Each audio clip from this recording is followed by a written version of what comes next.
of course, we've had now 2 deposits of asylum seekers to the mainland over the last 3 months. Now, I think many people misunderstand what a monumental failure this is, given that hasn't happened for a decade previously. And the whole intent of Operation Sovereign Borders is to stop that happening, yet Labor seems to be trying to brush it off. The Prime Minister has toughened his language. Here he is today.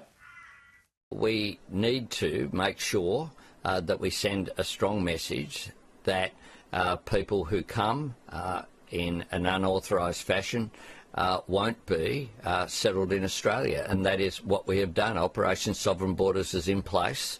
It is important that we're able to have regular migration. We want to see an increase in the number of refugees who are taken by Australia. There you go. What are your thoughts on that, Pauline?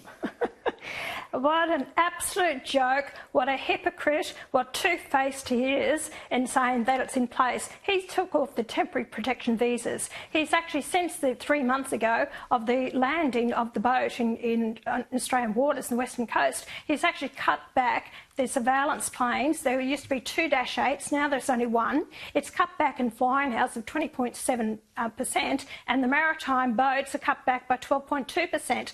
He's actually cut back the budget. I had a look at the budget figures because I wanted to be ensured that what the coalition was saying was true. They have, because the first year it was 2.25 billion, or 2.225 billion, and then over the forward estimates, they're cutting about 600 million from that budget. So he's talking through his bloody hat, and he's lying to the Australian people. That's a load of hogwash, what he's telling the Australian people.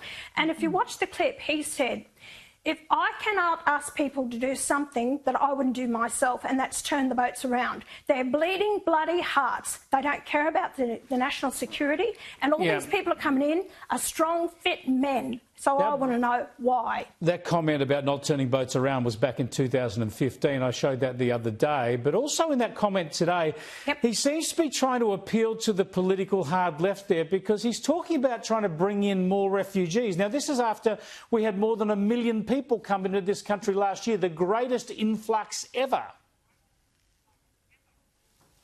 Yes, it is, and that's been pushed by the Greens as well, to bring more refugees. But look where he's bringing them from. He wants to bring 2,000 from the Gaza. We don't know who they are. 75% of people there support Hamas. They are not going to agree with our laws, our way of life, our beliefs. We don't want these people into the country.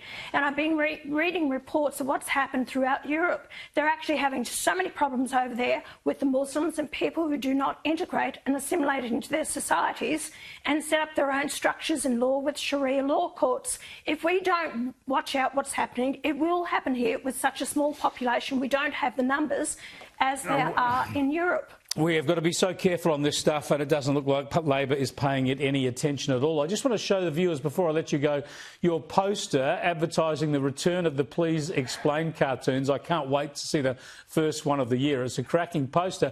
I do have to mention just quickly, we talked about tax. I know you're selling a lot of gin and rum to try and pay for these cartoons. Does it ever strike you that you must be paying a hell of a lot of alcohol excise as well, that not only are you funding your own cartoons, but you're boosting the federal tax coffers? I totally agree, but you come up with another idea how we can make the money to pay for these cartoons, because they're not cheap, Chris. They're not cheap. They're bloody good. They are bloody good, and we'll have Mark Nicholson on the program tomorrow night. Thanks for joining us, Pauline. Pauline Hanson there, the One Nation leader, live from Queensland.